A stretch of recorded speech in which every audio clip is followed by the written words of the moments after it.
The skin looks tired. Hair looks frazzled. Brows are undone. Lips dry as hell. I should probably apply some lip balm because I kind of look really crazy. Yeah, let's do that. We have my almost done Summer Fridays. I think this is in the vanilla beige. I am gonna put that on my lips so I look a bit more presentable, even though right now I look like a hot mess, but I don't even care because I'm at home. And this is technically my first YouTube video or vlog, like officially.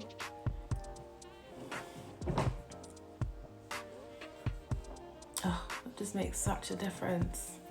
This is like a miracle lotion for your lips. So good.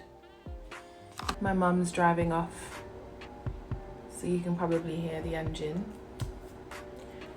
I'm right by the living room where the drive is.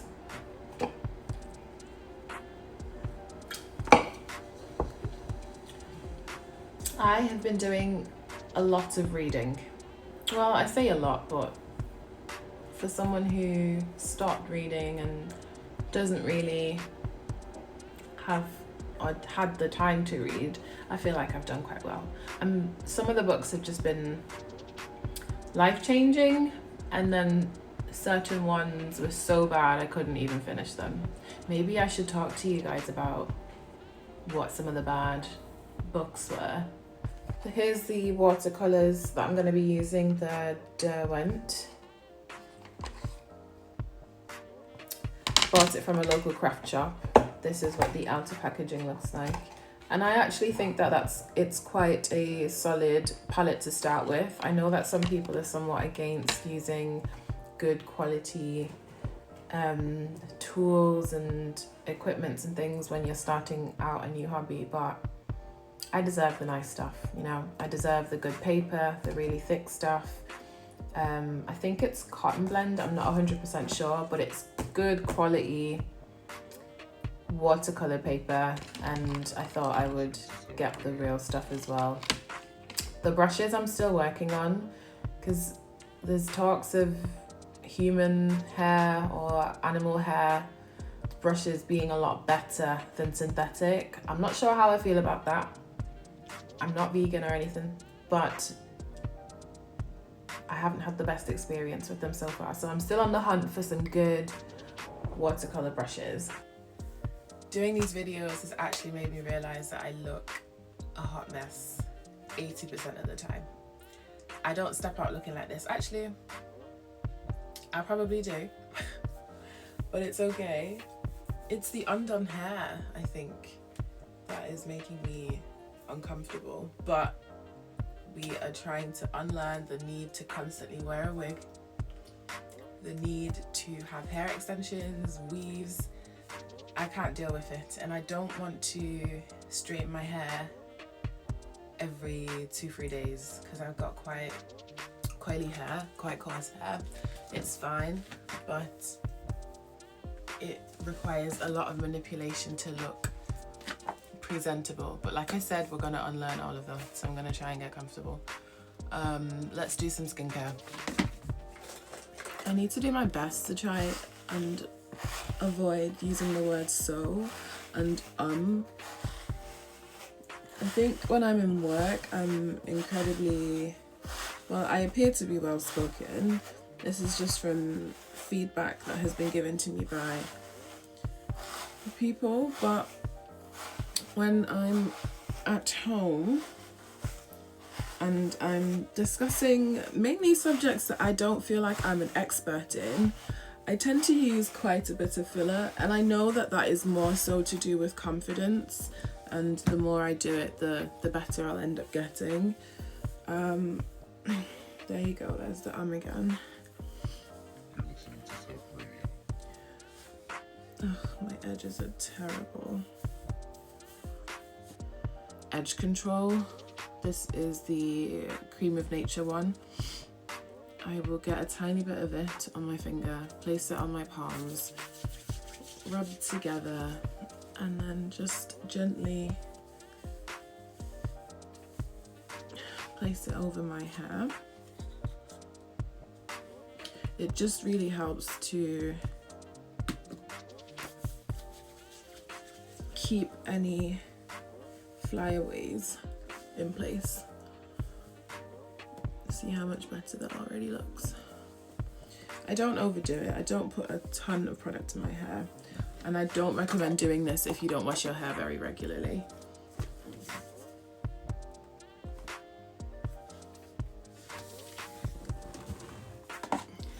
If I've got some energy to spare, I'll put a tiny bit of this edge control on my edges, but not to create baby hairs, more so to just make everything look neat and tidy. So I'll just push it back. So for skincare, last night I exfoliated. I used a small amount of this. This is no longer available. I don't think this is available, but I used a very small amount of this Ren AHA. Well, it says Ready Steady Glow Daily AHA Tonic, and I'm pretty sure that this company is no longer a thing.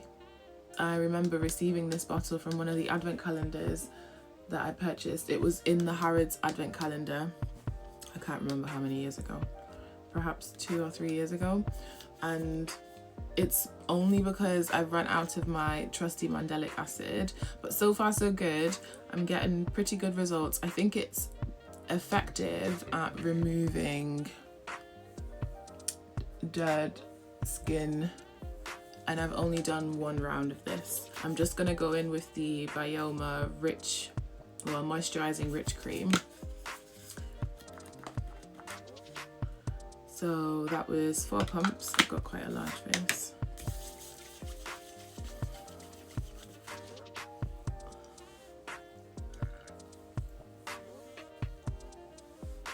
And I really like to take my time with this step.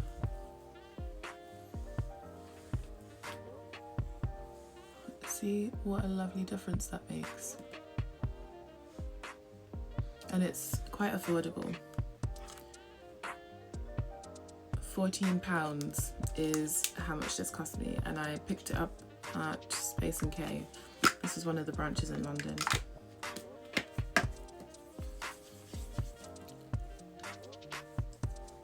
So technically 5 pumps. SPF 50. About that much. Now I know people say you should do 2 finger lengths, but that was a very thick squeeze. That much product. You can kind of tell where there's missing product.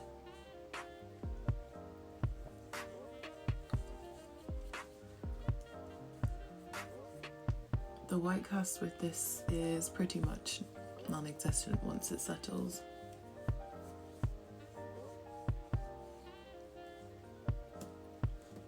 Watch. Really simple skincare to start the day. Last night, one of my best friends rang and we got chit-chatting, and I just didn't manage to do what I wanted to do. So I'm going to talk about the books that I really wanted to mention last night, and probably do some painting, some watercolours. I'm gonna put my candle on just to set the mood, set the ambiance. If I can find where I put that damn lighter. So this is Vanilla Bean by my brand. This is probably going to be her final burn, but I absolutely love the scent of Vanilla Bean. Vanilla is so hard to get right in a candle that when I managed to get Vanilla Bean correct, I felt like I had to share it. So I've got 2 gourmand vanilla based candles. And funnily enough, Vanilla Bean is the not so popular of the two. How cute is this mug that my mum bought me from George? Anyways, let's get into some of these books. I'm hoping that I won't mispronounce any of the authors' names, and I will feel terrible if I do. And it's embarrassing because I'm Nigerian by ethnicity, and two of these artists are Nigerian, so I should really get my act together. Here is a quick frame of them all put together. I'm gonna start off with the worst one, the one that kind of let me down the most, that I was really looking forward to reading, is Once by Gillian Anderson. This book was incredibly difficult to read. I am not an avid reader, and for the most part I'm just trying to read to improve my vocabulary, to become wiser, and the best way to do that, in my opinion, is to read through other people's experiences. This I was excited to read because I was under the impression that it was an erotica, and it would have been my first erotica book. But to sum it up, it's letters that have been sent to Gillian from women around the world, discussing some of their deepest desires and fantasies. And I initially was under the impression that they would be quite wild, quite, shocking, exciting fantasies, but I couldn't bring myself to read all of them because it was very dull and boring. And perhaps there's a translation issue which failed to translate the message. But Gillian, as much as I adore you and think that I say I adore you like she knows who I am, like we've met, we haven't. But I think she's a phenomenal actress. This book just is not it. Next is Braiding Sweetgrass by Robin Kimmerer. She's an Indigenous woman, she's a botanist, she's a mother, she is a lady who has made me slow down. This book is somewhat life-changing if you are a person who loves nature but is unsure of how to heal from nature, how to take in your surroundings and understand plants. It makes you kind of slow down and understand plants at a cellular level, and it sounds really weird, but it really does. It talks about giving and receiving. It talks about being nurtured by nature and how good that is for the soul, So out of all of the books that I'm probably going to talk about, I'm only going to talk about another one that I've actually read, but this is a somewhat life-changing book.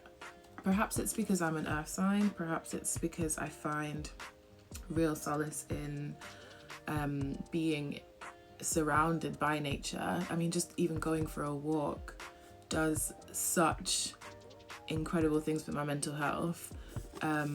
I was able to really, really take joy from reading all the words in this book.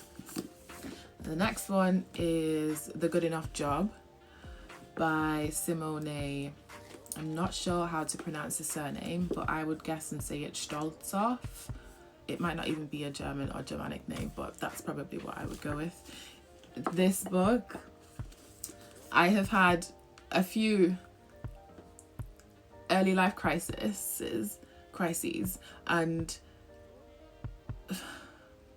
a big part of that was my figuring out why I didn't find joy from what I did for a living. And it kind of just talks about how you are not what you do for a living, that there is so much more to you and your life than simply what you do for work.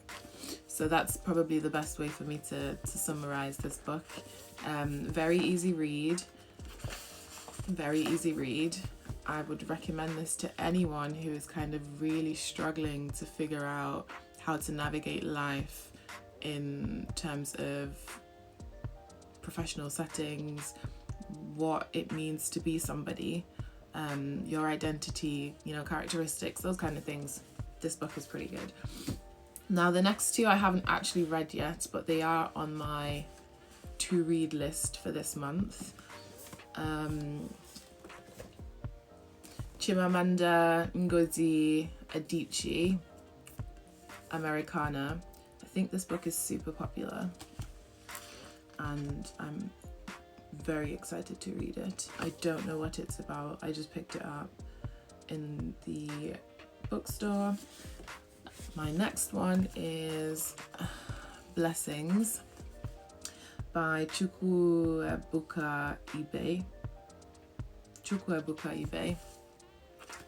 And it's funny because my name is Blessings, but I'm pretty sure Ngozi in Igbo is blessing as well. This book, from what I've gathered, is about a Nigerian boy who had a gay encounter with somebody, I don't know if it was in his family or a family friend, and his father caught him. And if you know anything about Nigerians, we're very conservative. Homosexuality isn't really tolerated. And I believe that he gets sent away to boarding school, but I haven't actually read it yet, and I'm really excited to see what this book is about.